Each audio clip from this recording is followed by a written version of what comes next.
કરીએ તો વ્યારા તેમજ ગ્રામ્ય વિસ્તારોમાં પણ વરસાદી માહોલ જામ્યો છે। વ્યારા, વાલોડ, ડોલવણ તાલુકામાં વરસાદી માહોલ જામ્યો। વરસાદનું ફરી આગમન થતા ખેડૂતોમાં ખુશીનો માહોલ જોવા મળી રહ્યો છે। તાપીના વ્યારામાં પણ વહેલી સવારથી મેઘરાજાએ પધરામણી કરી છે અને ધીમીધારનો વરસાદ પડ્યો હતો। વરસાદી માહોલ જામવાના કારણે જે વાવણી લાયક વરસાદ થયો છે તેને લઈને ખેડૂતોમાં ખુશી જોવા મળી રહી છે।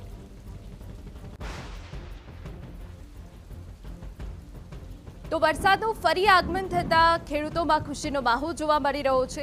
જો કે આજથી રાજ્ય પર વરસાદી સિસ્ટમ એક્ટિવ થઈ છે, જેના કારણે આગામી 7 દિવસ રાજ્યમાં સાર્વત્રિક વરસાદ જોવા મળશે।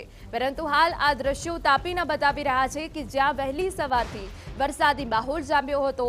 2-3 દિવસ મેઘરાજાએ વરસાદનો વિરામ જરૂરથી લીધો હતો, પરંતુ ફરી એક વખત રાજ્યમાં વરસાદી માહોલ જામ્યો છે અને આગામી 7 દિવસ હજુ સારો વરસાદ પડી શકે છે, જેને લઈને ખેડૂતોમાં ખુશીનો માહોલ જોવા મળ્યો।